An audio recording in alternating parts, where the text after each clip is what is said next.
this is Doma. Welcome back to my channel of Books and Soul.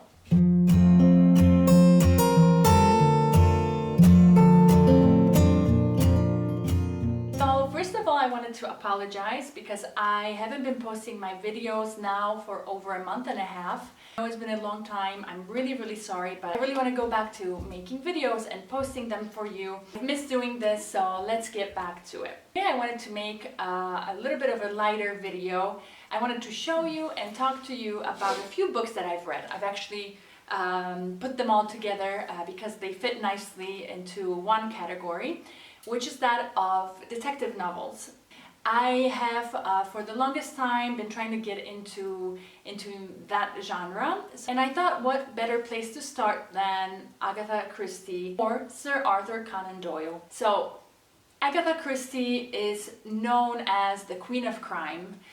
She's written so many novels. I think it's somewhere around 80, if not more. She started writing at the beginning of the 20th century. She's had extreme success. I mean, her books are translated and sold continuously. I mean, really popular.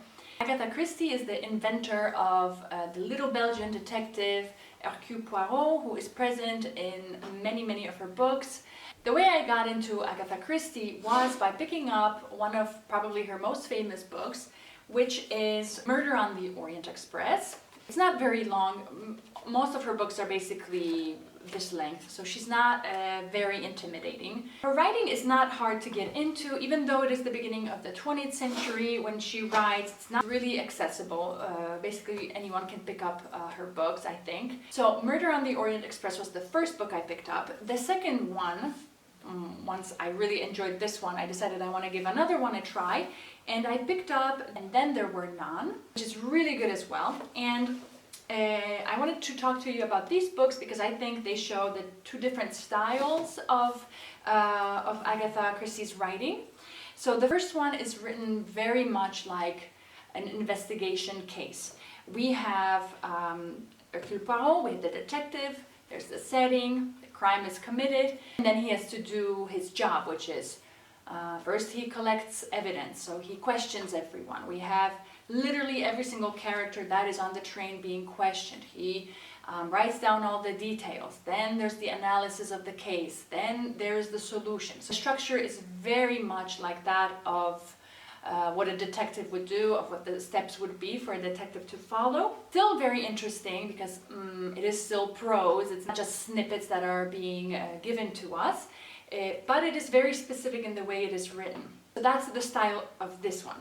On the other hand, And Then There Were None is written much more like a regular, normal story, although with the interesting twist where Agatha Christie gets into the head of every single one of the characters. So she's able to show us what each of the characters is thinking, some of the emotions they're feeling, and every single time it's somebody else. And this one is much more psychological. It's written much more like a thriller, less like a case to be solved and much more like a thriller, whereas this one is a case, evidence, and what's the solution. Picking up these books, I thought, okay, this is going to be a fun read, a quick read. I didn't really expect these things to be very deep or to deal with serious matters in such an interesting way. And I have to say that I was surprised because both books deal with very important themes as well. The endings or the solutions of the books are surprising and not what you would expect. They raise questions, they make you ask questions, they make you think if you agree with some of the decisions that the characters make or not. What really surprised me positively was Agatha Christie's insightfulness to human nature, what motivates people to do certain things that they do.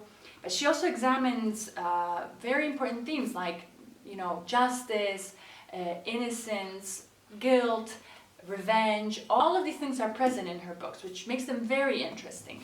For example, when I finished And Then There Were None, after reading the ending, this book stayed with me for a while.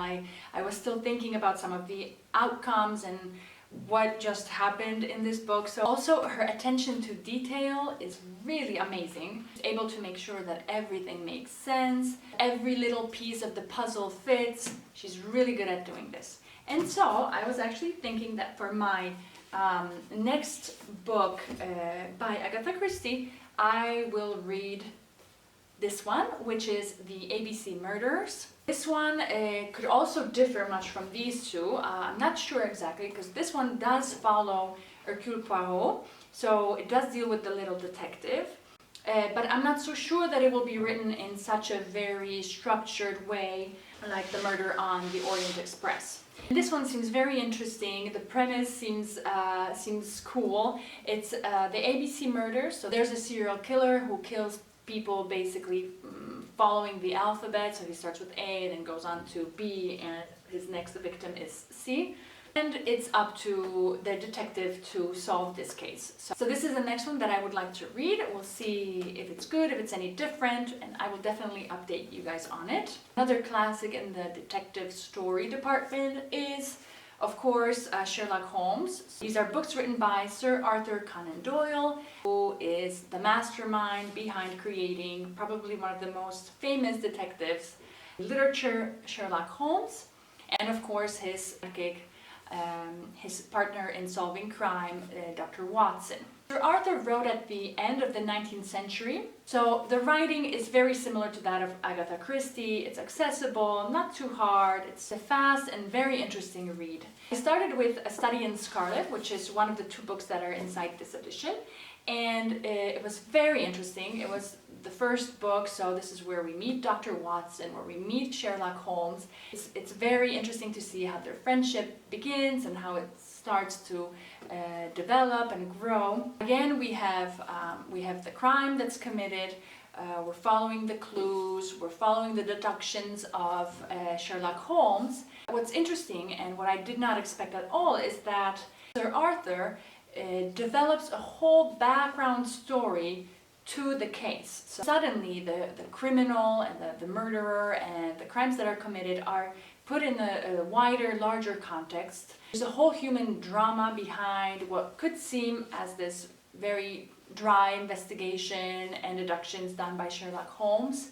The characters become much more three-dimensional, and suddenly it's not so easy to hate the murderer at the beginning of the story. Again, similar to Agatha Christie, Sir Arthur Conan Doyle is also really good at not making his stories superficial and dealing a little bit more with themes, again, of justice, revenge, freedom in this one also. I think this is what also makes these books classics and what makes people want to pick them up after so many years. It's because they are definitely not superficial, and they do leave room for reflection, and afterwards you do think about what you read, and you do want to continue more works by these authors. I would definitely recommend, for those of you who are interested in going into this genre, I would definitely start with Sir Arthur Conan Doyle.